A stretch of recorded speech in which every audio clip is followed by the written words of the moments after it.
yafika nsontawi imene amalawi mapatsidwa mwayi kuti mumvetsetse nkhani zimene zimachitika zokhudzana ndi ndale kayendetsedwe ntchito kabwino kakoma mu Kuya podcast. Mu gawo lathu lachitatu la Kuya podcast takhala tikukambirana nkhani zokhudzana ndi ndale zing'onozing'ono zimene zimachitika mchipani, komanso msonkhano waukulu umene zipani zimachititsa kuti asankhe atsogoleri. Ndi poti tikukamba nkhani zokhudzana ndi atsogoleri, pali mphamvu zina zimene mtsogoleri wa dziko amapatsidwa zimene zinalembedwa m'malamulo a dziko la Malawi. Tikufuna tisanthule kuti kodi mtsogoleri amakhala ndi mphamvu zotani, kodi pali limit kapena polekezera kugwiritsa ntchito mphamvu ngati mtsogoleri. Mwa nthawi zonse ndili ndi Dr. McBride Nkhalamba, ndikulandireni. Zikomo kwambiri mayi Muhango, komanso ndithokoza onse amene akutimvera pa maganizo amene amatipatsa pa zimene timakambirana pano. Ndimafuna kuti ndingokudziwitsani kuti zina zimene tikambirani mu programu iyi, mafunso ena amene ndikhale ndikufunsa sakuchokera kwa ine, koma anthu amene amatsatira programu yathu yakuya akhala akutifunsa nkutitumizira mafunso. Koma poyamba ndimafuna kuti mwina mungotifotokozera kunena kuti malamulo a dziko la Malawi amatanthauzira bwanji mphamvu za mtsogoleri. Zikomo kwambiri mayi Muhango, aliyense mdziko muno amakhala akudzifunsa kunena kuti kodi tikasankha munthu kuti akhale president wa dziko, mtsogoleri, tanthauzo lake ndi chani? Koma funso limene limachokera pa gawo limene mwafunsa inu. Mu constitution yathu ya Malawi, Supreme Law timatero, thanthwe la malamulo onse a dziko lino, chapter 7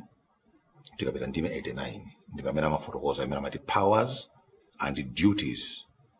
of the president. Chapter 7 imangana the executive. Powers and duties tanthauzo lake ndi mphamvu zimene amakhala nazo, akuyena kukhala nazo president.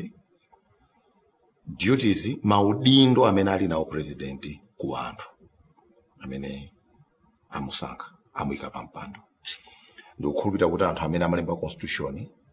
anaona mukuganiza kwawo kuti mpofunikira kuphatikiza tisangokamba za power, mphamvu, koma tiphatikize mphamvu ndi udindo. Ndiye mukang'ana chapter chimenechi article 89, pali malo angapo 1 2 3 4 amafotokoza zinthu zingapo, ndiye ndikhoza kunena pali zambiri mbiri koma ndikambe mwachidule. Udindo oyamba ndipo ndi mphamvu zimene nazo president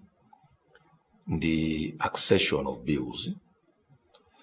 Ili ndi gawo lonena kuti nyumba ya malamulo ikakambirana kupanga ndondomeko zofunikira, ndi kunena kuti ikhala lamulo kana act mdziko, zimene zija zimapita kwa president kuti iyeyo akavomereze kuti ili likhala lamulo, at accession. Kusonyeza kunena kuti kamati head of state ndithu yeso akutengana gawo lalikulu pa zimene zochitika ku nyumba ya malamulo, kuti nyumba ya malamulo singangopanga lamulo lonena kuti president sakugwirizana nalo nkusanduka lamulo. Umene kuti udindo wakulu ifa malamulo ndi amene akutipatsa ndondomeko yonse amene tizikhazikizana mdziko muno, kaya munthu ndi boma, kaya munthu amalonda ndi boma, kaya munthu amalonda ndi munthu wamba, kaya munthu wampingo ndi malamulo. Ndiye ndithu imene ndi mphamvu yakulu ya president yoti tiganizire. Mphamvu zina zimene nazo president ndi mchigezi mati convening cabinet, kuti president amayenera ndithu kuti akhazikitse cabinet imene ili bungwe limene limang'ana zimene iye ngati president ndi chipani chake adalonjeza kuti achita akakhala mboma mogwiritsa ntchito malamulo oyendetsera boma. So choyamba mogwirizana ndi udindo umenewu ndi president amayenera kuti asankhe nduna zokakhala mkabineti muja, umenenso ndi udindo wakulu. Ndipo tifika nthawi nake ndifuna ndifotokoze kuti ndi wakulu chifukwa chanji, chifukwa kusankha ndunako ndi gawo limene mwina lofunika kuti tikhazikikepo. Koma yes, president amene ochita convening cabinet kumene kuja ndi kumene kumapita zinthu zosiyana-siyana zimene zimachoka ku maunduna. Munamva kuti ma principal secretary, mlembi wamkulu wa kuunduna, iye uja ndi nduna ya kumene kuberali ku sector kumene ali kunduna kuja amati akakhala nkuona kuti zimene zikufunika kuchita kumbali ya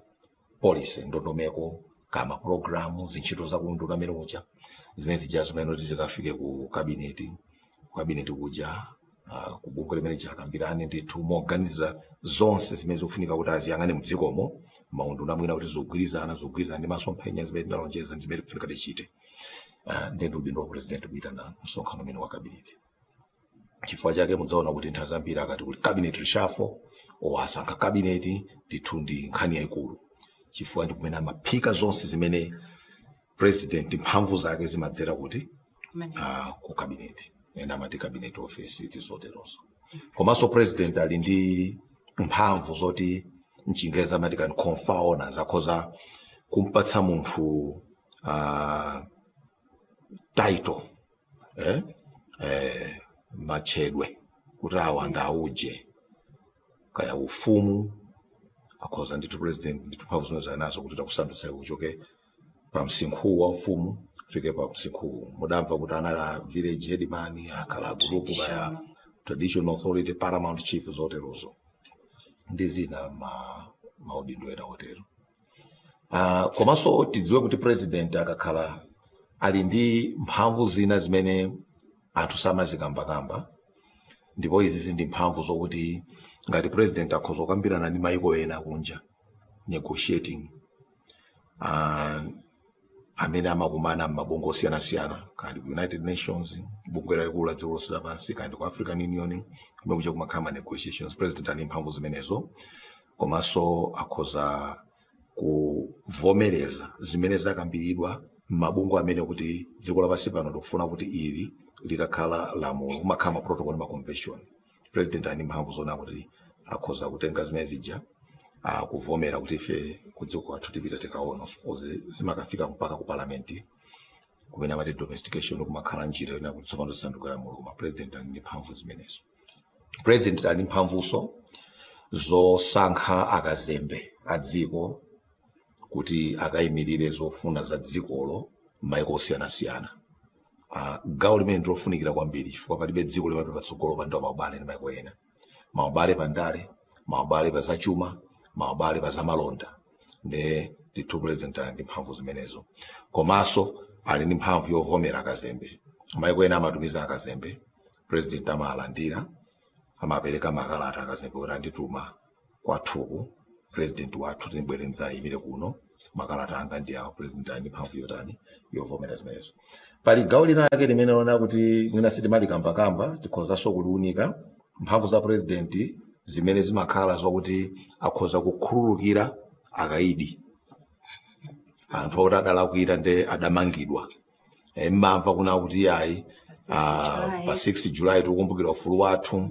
komanso kaya pa Christmas kaya pa Idi pamene mwina pa Idi sizichitika koma amatha kusankha nthawi imene yakufuna malingana ndi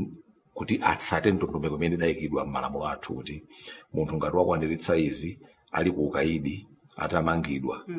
mwina amene mukhoza kumkhululukira ooneka kuti adasintha zotero zija moteromo. Ndezo sezo ndithu ndi mphamvu za president koma ndikambe zinthu zimene akuyembekezera anthu kwa president kunena kuti pali gawo lina lalikulu kwambiri limene sitimalikamba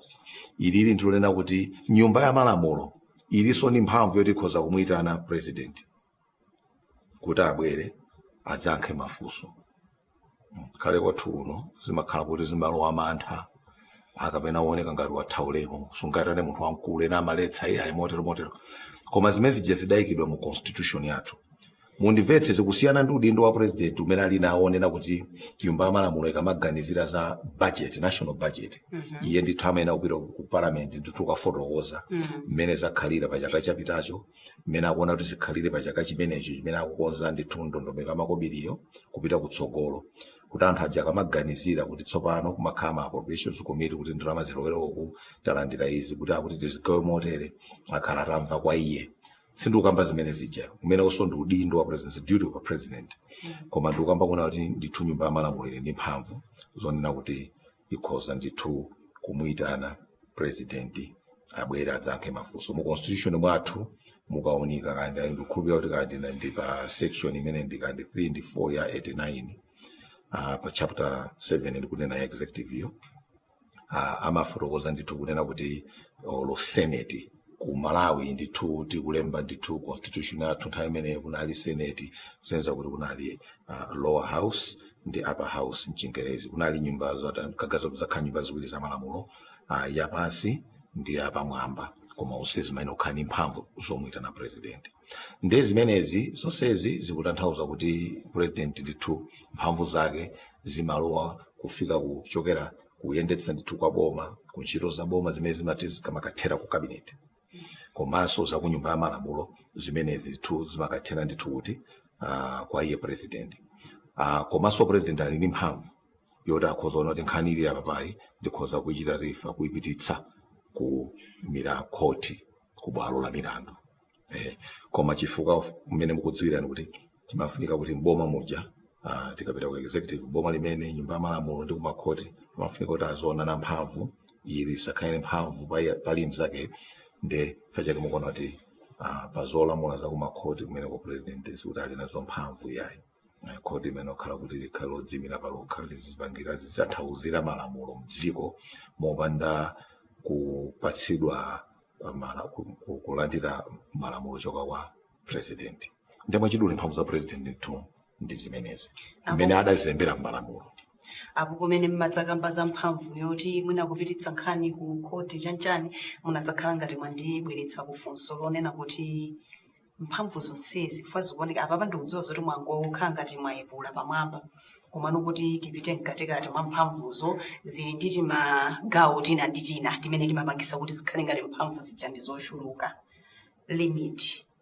president akakhala kuti ali pa utsogoleri pamakhala mwina polekezera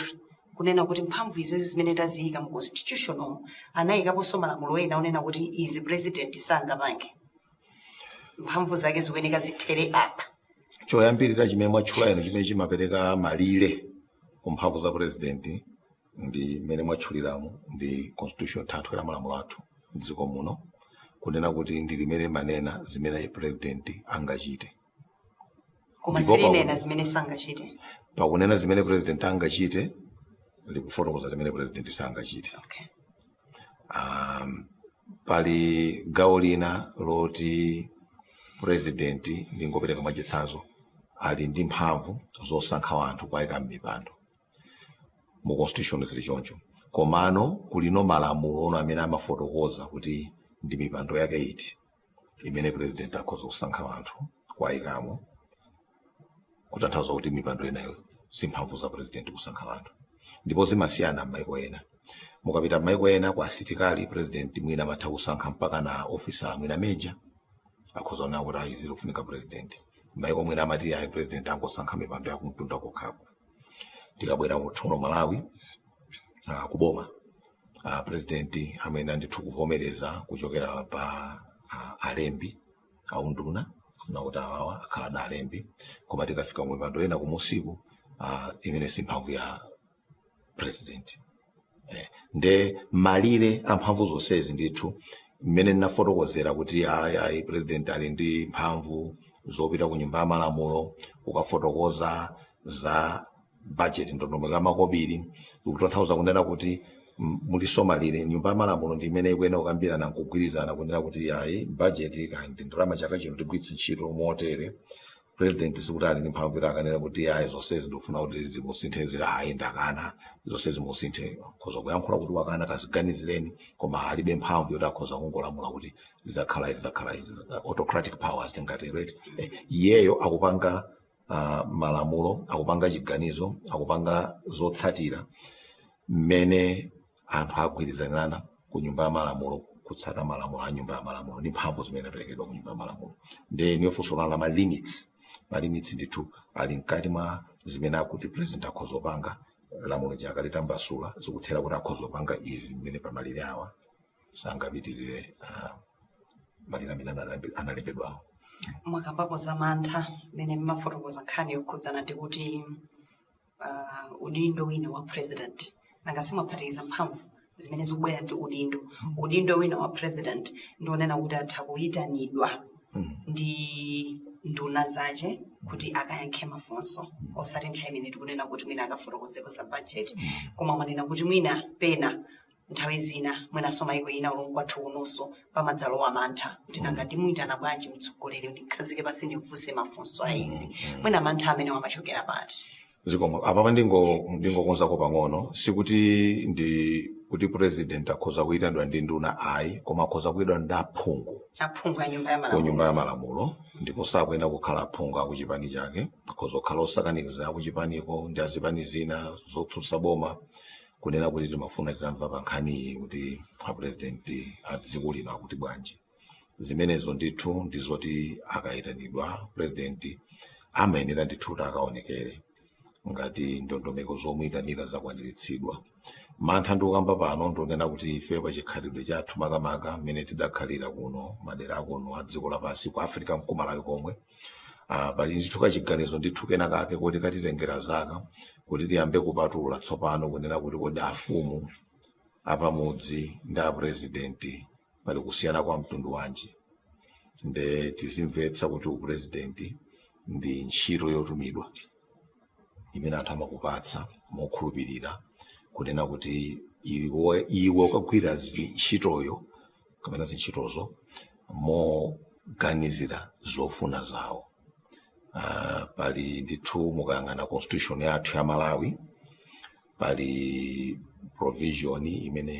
amati principles mu constitution muja ikubwa kuti ndi gawo limene 12 akunenamo ndithu zonena kuti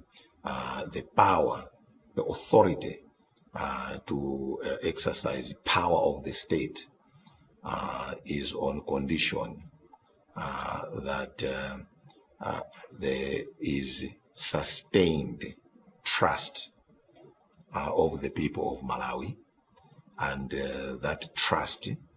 is sustained through open, transparent, accountable government and democratic choice. Tanthauzo lake mai ndila kuti mphamvu zimene zimapatsidwa ku dziko phatikiza mu mphamvu za president izo zimaperekedwa modziwa kunena kuti olopokha kuti mphamvu zimenezo zidzagwiritsidwa ntchito pokhapokha Amalawi akukhulupirire osati ngokukhulupirira nthawi imene aponya vote pokusankha koma nthawi imene uli pa mpandoyo iweyo mphamvu zimenezo ndi pokhapokha ngati Amalawi akukhulupirira ndipo tikati ukukhulupirira akukhulupirira ife kuti iweyo ndi boma lako ngati president boma lanulo likupanga zinthu moyera motalesa kudziwa kuna kuti zochitika pa za mtundu wanji komanso mochita zinthu mokwaniritsa zimene iniyo mudalonjeza kuti muchita mokwaniritsa potsata malamulo accountable government koma kumapeto kuso akunena kuti mokhwirizana kuna kuti zikhale kuti pali democratic choice, informed democratic choice, kutanthauza kuti anthu azipanga zisankho kuti tulowera kuti akudziwa chimene akusankha umene uso ndithu ndi udindo wa boma woonetsetsa kuti iwo mphamvu zimenezi akuzisunga poonetsetsa kuti anthu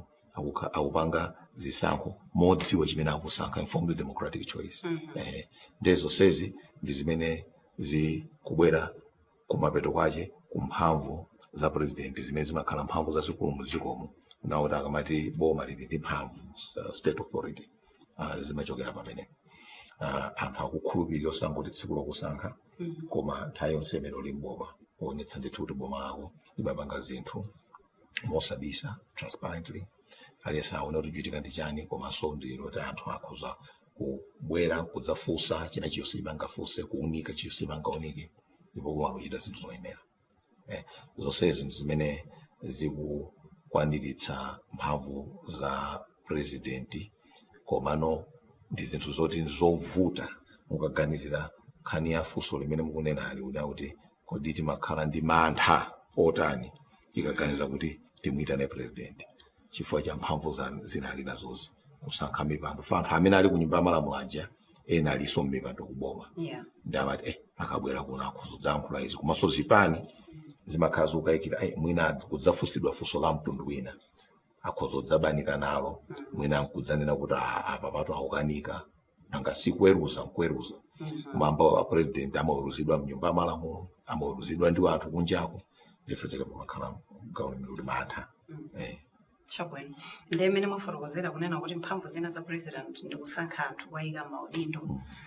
ndeti silipita ma-details kuti maudindo ake ndolani koma muzikuno maudindo ake ndi akuluakulu amene president amayikapo ndithu maganizo ake posankha chimenechi sichimakhala kuti mwina chikuonjezera mavuto ena ndi ena amene angabwere pakayendetsedwe ntchito kabwino kaboma chifukwa chionena kuti malo mwina mochita ntchito kutheka mwina anthu aja amakhala kuyang'ana kuti mwina tingo apanga president sizimasokoneza pena pake ularakha kuti mwina president chimene ndikufunsira nchonena kuti mwina ngati kufunda imene tikukamba yonena kuti anthu ena aphungu amene amakhala nyumba ya malamulo ena mwa iwo amasankhidwa sikukhala nduna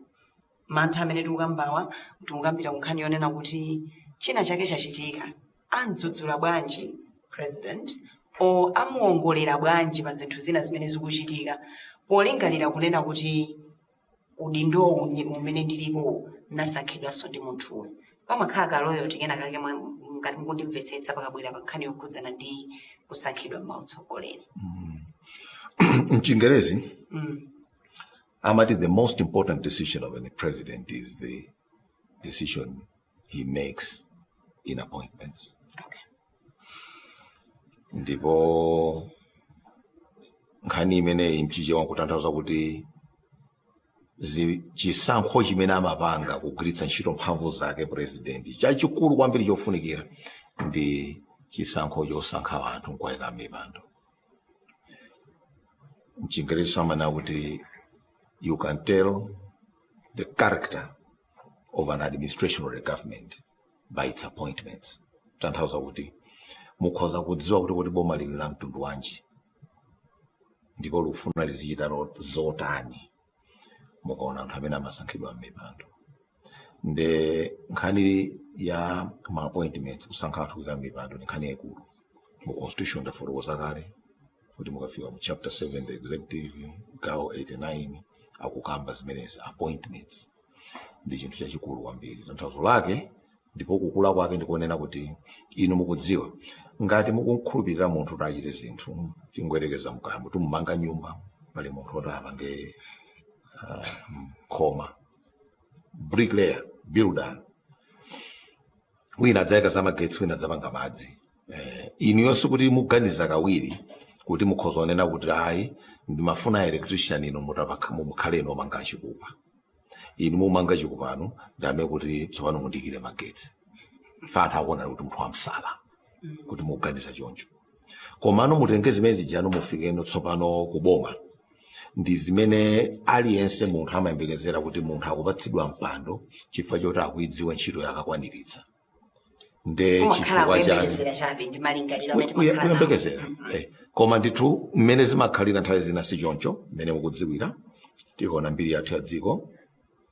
mukapeza kuti mwina akutenga munthu okuti iyeyo zimene adaphunzira zimene ochita moyo wake wonse mwina nzomangamanga ndakumtenga kuti atsopano inu mukhale nduna yona zapa ubale pakati pa dziko la Malawi ndi maiko ena nkomadaba kuti wafikapo bwanji apa ngakhale pa maubalepo sukuti nkhani zakenso zokhudzana zimenezo nde nkhani za ma appointments kusankha anthu kuyika mipando nkhani zikuluzikulu kumaiko anzathu munthu akati akumusankha ndithu mukati muone mawayilesi akanema olutsa mawu kapena matsamba mchezo mmene manenera ino amakhala ndithu akumfotokoza munthu kuti kumsankha pa zifukwa zakuti wachita zotere mbiri yake ndi yotere kugawo limene tamsankha kuti achite mdziko muno wathuku mwina sizikhala choncho kwenikweni kuti mwina sitikhala ndi nthawi mina kapena zikuonetsa kunena kuti mwina chimene timayang'anisitsa kwambiri kuti ndi ndani kusiyana kuti angatani angachite chani ndi pamene kuti pamene anthu ufe ngati Amalawi timangoyang'ana zimene zoti ndi ndani masiku ano kumachulukira kuti akoma amene angakwanitse ntchito kumasiku enkwene kwa timati ndi ndani wabwerapo bwanji apa wachokera kuti koma osati kuti angakwanitse zimene tamuyikira pa mpandowo nde nthawi zinaso zimenezo zimene zimakalowaso kwa anthu osankhawo chifukwa tikusankha ma appointments watisani ndi fotokozepo ku nyumba ya malamulo amakhala so kuli kumene kuja timabunge timakomiti timene timakhala pasi kuno kuti pali mipando yakuti tatiyeni tiunike anthu amene angakwanitse mipando imene ndi anthu amene aja amachoka akamaliza kupititsa kwa president kuti anthu apali anthu awa nkuzosankhako president koma kwenikweni iye amasankha payekha amang'ana ndithu nduna zokakhala mu kabineti olo mukapita kumakhoti president nthu amalandira amachilolandira zimene zicha kuti zachoka ku Judicial Services Commission bungwe limene mang'ana zichito zoyendetsera kumabwalo a milandu kumakhoti ndamana kuti ayi pali majaji awa ndi awa amenewa khoza kukwezedwa pa mipando Malawi Law Society kuliso bungwe limenelo limakhaso ndi mawu ake pankhani ngati zimenezo ndo president amangolandira kunoto mwandipatsa mayina awa ndiusankha anthu awa mmene mbotosewa mbuto akhoza kukwanitsa ndiye koma nkhani yaikuno ndithu yofunika kuti aliyense azikhala nacho chidwi makamaka pa nkhani ya paunduna thokoza kwambiri kumaliza kwake tumalize mwacho mchomo fundo yakenso imeneyoyo kunena kuti zinthu zambiri zikamasokonekera zimakhala kunena kuti zili nkochokera ifeyo ngati adindo ngati amalawi udindo wathu ndiotani ndi zinthu zanji zimene tikulekerera komanso amalawi timazichemerera kwambiri mana kuti ndife anthu odzichepetsa tuchokera ku dziko la mtendere kukhala mdziko la mtendere sizikutanthauza kunena kuti tisadzudzule ndi kufikira sabata ya mawa pamene tidzakhaliso tukambirana fundo zina ndathokoze Dr. McBride Nkhalamba amene atitanthauzira komanso kutambasula nkhani zokhudzana ndi mphamvu zimene mtsogoleri amakhala nazo pachichewa pali mwambi akuti kuongola mtengo umaongoka bwino ukawongola udakali waung'ono ndi pamene tili m'maudindo osiyanasiyana tiyeni tiwongole zinthu zina ndi zinazi zisanafike pa mlingo wina wake unena kuti sitingakwanitse kuwongola zakhaleni pompo nthawi ina pamene tidzabwereso ndi Nkhuyu ya podcast dzina langa ndi Rachel. Fikani ku Build Africa.